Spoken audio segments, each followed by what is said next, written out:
sense. Trying to explain Yeah. it. Yeah. That makes complete sense. So now Yeah. that I'm curious about nightmares. I know when I was younger, I used to have a lot of nightmares, and then I'm not sure why that happens, but I grew up to be like an anxious person, so I'm not sure if maybe nightmares are they correlate with anxiety. But I'm just curious why do some people maybe experience nightmares? Because there's been times where I've been super happy in my life and I would still get nightmares, and I'm not sure if that's representation of something, maybe some kind of trauma in the past or something, or the people Very that well have any could be. PTSD or trauma, are they more likely to have nightmares versus dreams? Or some people I've heard that they only have nightmares or sleep paralysis, stuff like that. Yeah. How does that all work? There does seem to be a connection between certainly negative emotion and experience and nightmares. It's not well documented. It's not well studied. It's not certain. There doesn't appear to be a direct one-to-one. Why do some people have nightmares who went through the same experience and some people don't? I think you said something that's very relevant, though, which is you've recognized in yourself a tendency to be a little high anxiety. Fair enough. It's a self-reflection. That's how I roll. I have a terrible memory. That's just the way it is. That tendency, that physiological, so there's a physiological and a psychological component to anxiety. We have our central nervous system, and it can be very reactive in some people and very non-reactive in others, very mellow type. Nothing moves them. You wonder if you can take their pulse. They're so mellow. Like, are you alive? I also tend to have some high-ish anxiety too, but not a lot of nightmares. Well, not that I know of. Maybe they happen and I don't remember, which might be a blessing. Maybe I have nothing but nightmares and my brain just goes, no, that would be freaky deaky. But long story short on that, you've probably had this, you've certainly had a central nervous system similar to what you have today for your entire life. We would say you were kind of physiologically predisposed to anxiety and probably had anxiety as a kid. So a lot of these, and as a kid, you don't understand things very well and you're out of control of a lot of things. You can't fix problems, and you catastrophize things because you don't have a good grasp on reality sometimes, depending on how old you are. What if the moon crashed into my house? Not going to happen. You don't know that as a kid.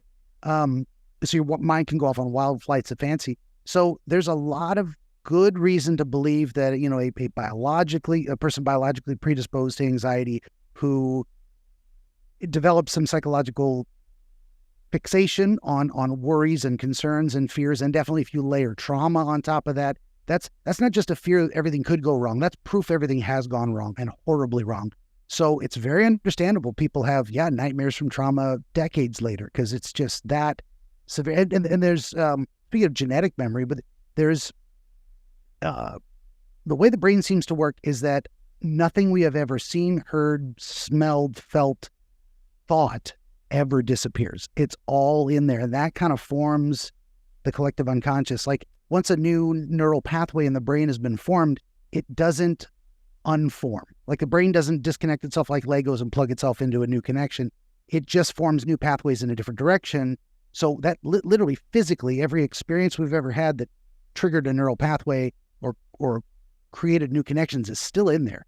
And that seems to form this is where you said earlier, like that's our subconscious trying to help us out. I said, yeah, because all of that stuff is in there. And what we're trying to do constantly is figure out how not to die.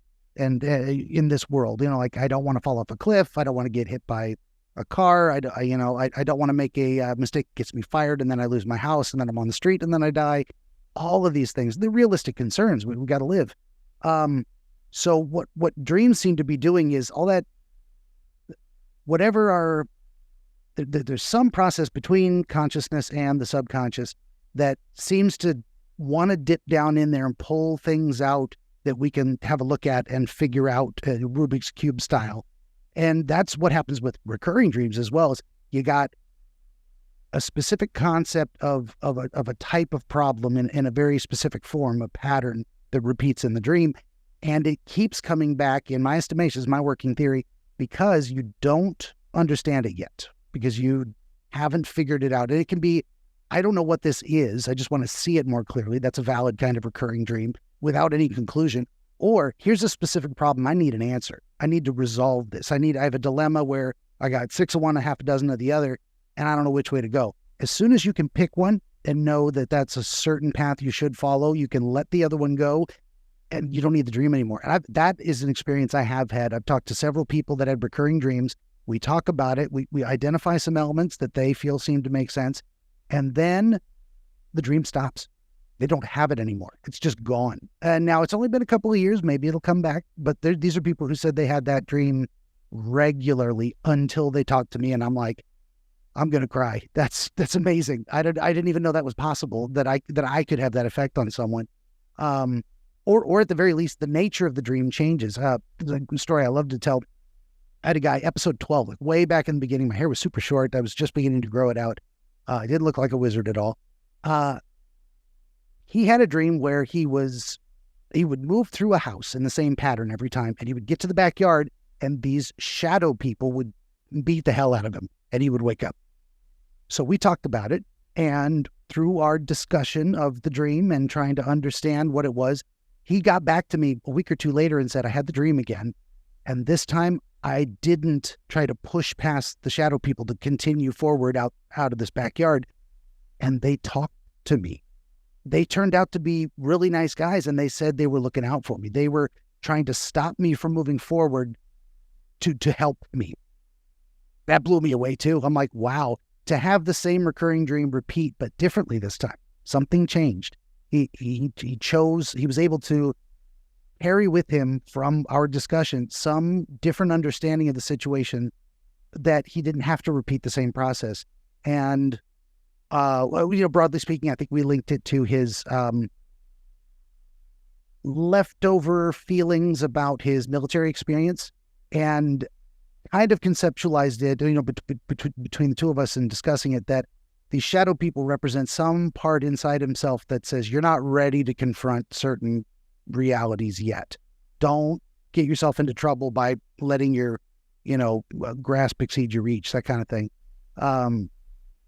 Yeah, it's crazy. It's crazy how you could feel stuck in life in a way. Yeah. And then in your dreams, you're also stuck and you're trying to figure out, hey, how can I change my life?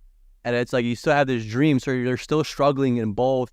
You could say your physical body, physically, mentally, and then subconsciously. And it's like you keep doing the same thing over and over again, or you're trying to change stuff, but you're still having this reoccurring dream. It's almost like we said before, like your subconscious helping you out. That, hey, I know you're changing some stuff, but still you're not changing the right things. So we're gonna keep giving this dream over and over again until finally you could say you snap out of it, you change something that meaningful, and then pop, the dream is now different. So it's almost like your life is slowly changing for the better. For sure. I think our subconscious catches on to patterns faster than our conscious attention does. So then basically it's kind of a truism in some ways that any understanding has to register in the subconscious before you can even have that thought consciously. I don't think it works the other way around. I mean, we can take in, maybe I'm getting a little out of my wheelhouse here, but that something about that. There's something about that that's right.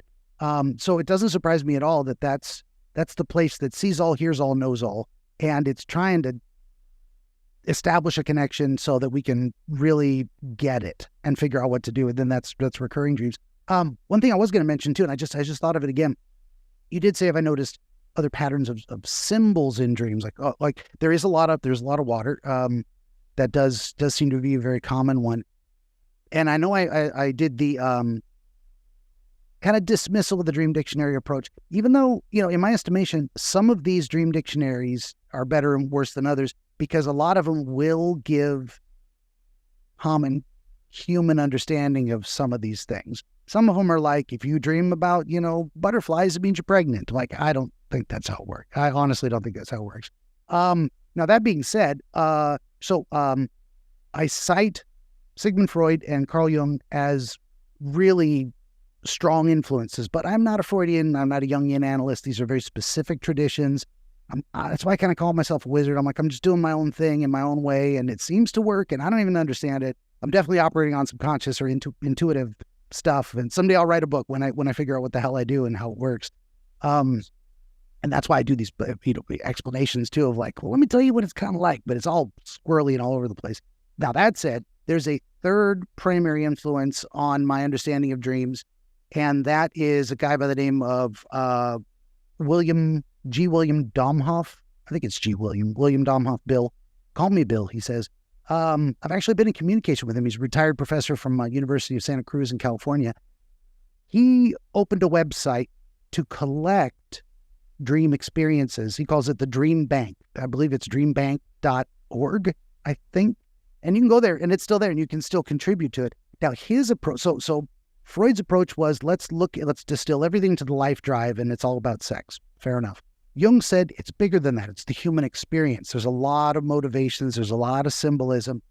And Domhoff took a different approach to it, which I think has equal validity. And it's a great way. It's something to keep in mind. It is the way I think about these things. He was more focused on let's count the qualitative elements of the dream. You were speaking to a person. How many people did you speak to? How many people were present? What was the environment? Was it a house? Was it the back of a truck? What kind of interactions did you have? Were there animals? Were there any emotions? Were there any colors? And it's more of a tick the box for every one of those things and really give it a quantitative number analysis. There were 5 people, 2 dogs. There were 6 colors I saw specifically. I felt joy, but frustration. And so we're going to mark that as all these different categories. That's a great way too. And so he's the guy to go to. And then I need to go review that site again to really get into those commonalities. Okay, out of all these several thousand, I think somewhere upwards over 20,000, 25,000 dreams he's collected. How many times does water appear? How many times does someone's mother appear? So we and I think you can draw from that. Okay, it looks like out of this huge sample size, a lot of people have dreams of water, something like 80% maybe. I'm pulling that out of my head, but certainly not out of the text. What does that mean? I don't know.